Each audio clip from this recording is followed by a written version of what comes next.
जो हमला हुआ ये कहाँ पे करके हुआ था और कितने हमलावर थे जिन्होंने आपके भाई और आपके भतीजे पर हमला किया? 4 हमलावर थे, 2 के नाम हमें पता है। एक का नाम जुनैद आरफ है और एक उसका बाप आरफ है। ये पहले भी आपके किसी मुकदमे के मुलजम हैं? जी पहले भी मुलजम है। जुनैद आरफ जो है वो पहले पीओ है। क्या लगता है कि इस वकूए के पीछे कहीं ना कहीं अदालत का भी कोई रोल है? 100% हमें इसके पीछे अदालत का रोल है, क्योंकि वो फैसला नहीं कर रही तो ये हो रहे हैं।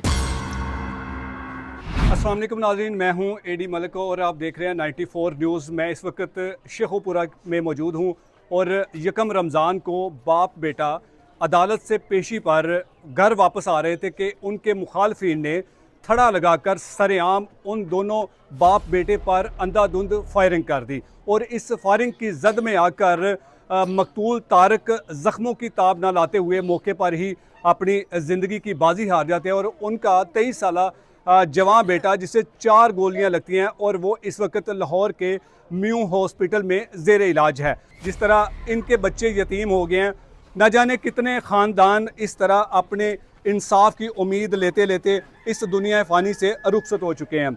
हमारे साथ मुद्दई मुकदमा बिलाल साहब मौजूद है, जो इससे पहले सबसे पहले जो दुश्मनी का आगाज़ हुआ था इनको टारगेट किया गया था।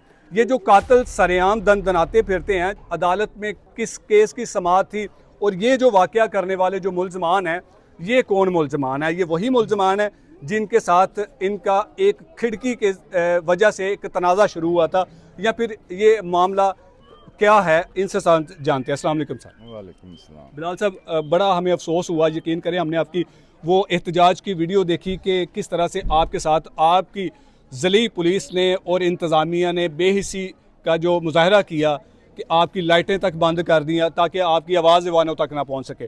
तो ये मामला क्या हुआ था? कब आपकी दुश्मनी शुरू हुई थी? ये खिड़की से मामला शुरू हुआ था 2023 में। ठीक है, हम ये खिड़की लगाते थे, हमारी खिड़की बंद करते थे दीवार करके, तो हमने इनको मना किया। उस मना करने पे इन्होंने तैश में आके मुझे गोलियां मारी हैं। ठीक है, और मेरा भतीजा जो अभी ज़िंदगी मौत की कश्मकश में है, उस वक्त भी उसके मुंह में फायर लगे थे।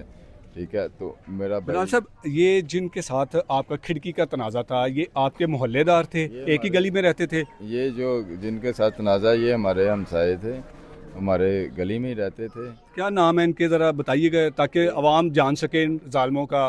एक का नाम जुनैद है, एक का नाम आरफ है।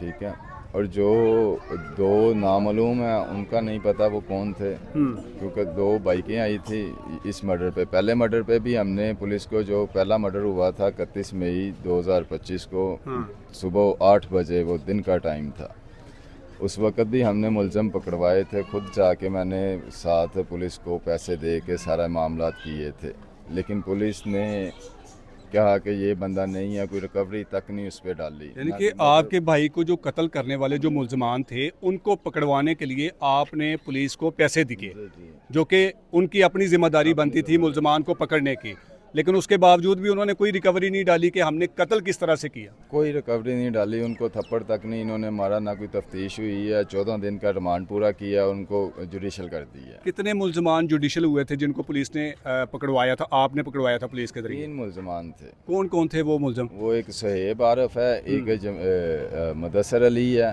हाँ। और एक जो है वो आबद अली है, जिसकी कल बेल रखी है इन्होंने। फिर तो जो बाकी 2 मुल्ज़म हैं वो जेल से रिहा हो चुके हैं? हो गया। आरफ अली जो मुलज़म था वो रिहा कर दिया पुलिस ने, वो जी ये शामिल नहीं था, खुद ही उन्होंने तफ्तीश की है। हमारे कोई बुलाया नहीं गया कि इधर आओ हम तफ्तीश करते हैं, या कोई इकट्ठ किया गया हो। उन्होंने अपने तौर तरीके से तफ्तीश करके उनको जुडिशल करके 14 दिन का रिमांड लेके जुडिशल कर दिया।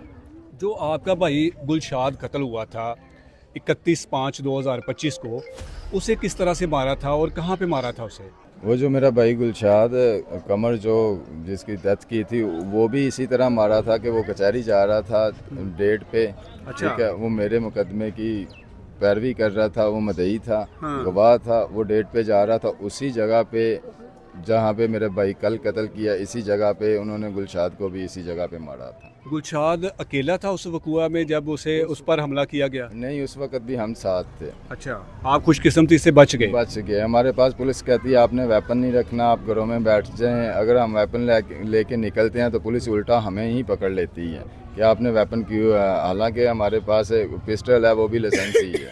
ठीक है। यानी कि आपको पुलिस मना करती रही है कि आपने कोई इस तरह की अपनी हिफाजत के लिए कोई ऐसी चीज़ अपने साथ नहीं रखनी भी जिससे आप अपना तहफ़्फ़ुज़ कर सकें। जी जी बिल्कुल, पुलिस हमें मना करती रही है कि आप अपने पास पिस्टल ना रखें, आप घर में बैठ जाएं, आप बच्चों को स्कूल ना छोड़ने जाएं। हम करते हैं, हम पकड़ते हैं मुलज़म को, लेकिन जो मुलज़म हम उन्हें पकड़ के देते थे वो मुलज़म पकड़ के छोड़ देती थी। वो कहती थी ये बंदा नहीं है, ये है हमारे मुलज़म को, ऐसा करके वो हमें टाल मटोल देते थे और बंदे छोड़ देते थे। आपकी इनके अलावा किसी और के साथ कोई दुश्मनी थी जो पुलिस कहती रही है कि ये आपके मुलज़म नहीं है, कोई और आपका मुलज़म है?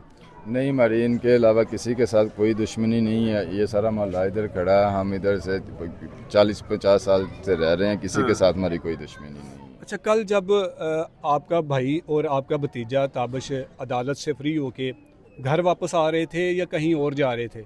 नहीं, हम घर वापस आ रहे थे, तो जो वापस आ रहे थे क्योंकि जज भी जो है ना वो फैसला नहीं कर रहा। 3 साल से उसने 324 का ही मुकदमा लटकाया है। अच्छा। ठीक है, वो बार बार हम अगर गैर हाज़िर होते हैं तो हमारे खिलाफ वारंट निकाल दिए जाते हैं। दूसरी पार्टी अगर गैर हाज़िर होती है तो उन्हें सिर्फ वो आर्डर लिख देता है, जी अगली बेल पे आप हाज़िर हो जाएं। हमारे वो नॉन बेलेबल वारंट निकाल देता है कि आपने हर हाल में थ्रेड हैं। जो भी हमने जज को एप्लीकेशन भी दी है, राना शहबाज सिविल जज, उसको एप्लीकेशन भी 2 दिन पहले दी है कि जज साहब हमें थ्रेड हैं, हमारे ये बंदों की हाज़िरी माफ़ी की दरख्वास्त एक्सेप्ट की जाए, लेकिन उन्होंने कोई रद्द अमल नहीं किया। उन्होंने कहा नहीं जी मैं नहीं कर सकता, आपने 9 बजे इधर कचहरी होना है। हम कल 11 बजे गए हैं, उन्होंने हमारी हाज़िरी नहीं ली।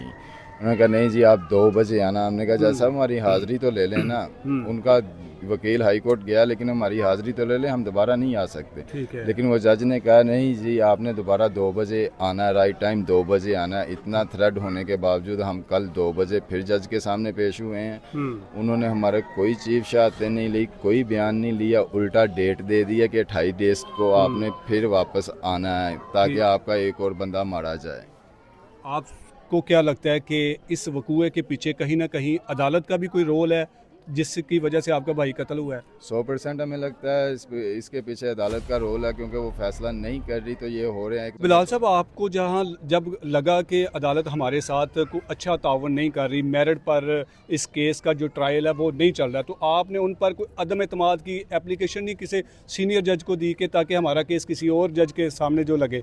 नहीं, हमने एप्लीकेशन नहीं दी। उसकी वजह यह है कि हमें 19 डेट को ये जज ने ट्रस्ट दिलाया था कि आपने 19 डेट को आना है, आपकी चीफ शहादतें हो जाएंगी, बयान रिकॉर्ड हो जाएंगे, मैं फ़ैसला कर दूंगा। और आपका जो भाई तारक कत्ल हुआ है वो किस डेट को फिर कत्ल हुआ है? वो 19 डेट को ही कत्ल हुआ है, जिस डेट को जज ने बुलाया था हमें, उस डेट को ही वो कत्ल हुआ है। 11 बजे बुलाया जज ने, हम गए हैं, उन्होंने हमारी हाज़िरियाँ नहीं ली। जो हमला हुआ ये कहाँ पे करके हुआ था और कितने हमलावर थे जिन्होंने आपके भाई और आपके भतीजे पर हमला किया? ये जिन्होंने हमला किया ये 4 हमलावर थे। 2 के नाम हमें पता है, एक का नाम जुनेद आरफ है और एक उसका बाब आरफ है। ये पहले भी आपके किसी मुकदमे के मुलजम हैं? जी जी, पहले भी मुलजम है। जुनेद आरफ जो है वो पहले पीओ है, यानी कि 302 इस वक्त वो इश्तिहारी है। अच्छा। हमने जज को दरख्वास्त दी है कि जज साहब इसका आईडी कार्ड तो ब्लॉक कर दें, लेकिन जज ने उस पर भी फैसला नहीं किया। ये मुलजमान कोई इतने बाअसर हैं कि पुलिस भी इनकी फेवर में जा रही है, अदालतें भी इनके फेवर में जा रही हैं, इसकी बड़ी वजह क्या है? ये बाअसर ही हैं तो हमारे 2 मर्डर हो गए हैं ना। अगर बाअसर ना होते, पैसा ना खिलाते पुलिस को, जज को, किसी को तो उन्होंने पैसा खिलाया ना, जो ये इतने खुलेआम इधर सड़कों पे दंदना रहे हैं, असला लहरा रहे हैं, दिन दहाड़े लोगों को कत्ल कर रहे हैं, तो ये बाअसर ही हैं तो ऐसे कर रहे हैं। आपके शहर में आपके चंद किलोमीटर पर जो है वो डीपीओ साहब का दफ्तर है, आपने उनको नहीं बताया कि हमें ऐसे लोगों से ख़तरा है, हमें तहफ़्फ़ुज़ दिया जाए? सर डीपीओ साहब के पास मैं 12 दफ़ा गया हूँ, उनको बार बार जाके बताया। डीपीओ साहब मुझे कहते हैं 14 दिन का टाइम ले लो जी, 7 दिन का टाइम ले लो जी, 8 दिन का टाइम ले लो जी। मैं 12 दफ़ा उनके पास गया हूँ। डीपीओ बिलाल जफ़र साहब के पास गए हैं? डीपीओ बिलाल जफ़र शेख साहब के पास मैं 12 दफ़ा गया हूँ। 2 दिन पहले भी गया हूँ। 2 दिन पहले मैं एएसपी राव सीन है उसके पास भी जाके मैं बता रहा हूँ कि बंदे इधर घूम रहे हैं, बंदे हमारी रैकी कर रहे हैं, लेकिन उसके बावजूद भी जो है ना वो कोई रद्द अमल नहीं आया, कोई रिज़ल्ट नहीं मिला। उल्टा हमारा एक और भाई जो है ना उसका मर्डर कर दिया गया, उसके बच्चे यतीम कर दिए। हमने देखा कि गली के बाहर कमांडो फोर्स के एक जवान एक डाले में खड़े हैं, वो आपके तहफ़्फ़ुज़ के लिए हैं या फिर वो किस लिए? इससे पहले भी वो आपके तहफ़्फ़ुज़ के लिए खड़े होते थे? नहीं सर, इससे पहले कोई तहफ़्फ़ुज़ के लिए नहीं। एक एसपी को मैं जाके बता रहा हूँ कि मुझे थ्रेड है, एसपी ने उस वक्त नहीं दिया, हमें कोई स्कार्ट दी। ठीक है, ये तो सिर्फ एक पब्लिसिटी करने के लिए या टिकटॉक बनाने के लिए कि हम जी इधर चौको चाको चोको चबंद दस्ते खड़े हैं, हमें क्या फ़ायदा इन दस्तों का। नाज़रीन, इस चौको चबंद दस्ते की वीडियो फुटेज मैंने वहाँ से आते हुए बनाई है, वो आप देख सकते हैं कि ये जो तहफ़्फ़ुज़ के लिए खड़े हैं, ये इनके तहफ़्फ़ुज़ के लिए नहीं है, बंदूकें इनके पास हैं, बुलेट प्रूफ जैकेटें इन्होंने पहनी है और ये अपने तहफ़्फ़ुज़ के लिए खड़े हैं और टाइम गुजार रहे हैं कि हमारी ड्यूटी ख़त्म हो। हम कोशिश करेंगे कि वो जिस घर का तनाज़ा शुरू हुआ था वो घर आपको दिखाएं, वो जाए वक़ुआ आपको दिखाएं जहां सरेआम शेखोपुरा में बाप बेटे को गोलियों का निशाना बनाया। तो अगली वीडियो में दोबारा आपसे मुलाकात होगी, तब तक के लिए अल्लाह निगहबान।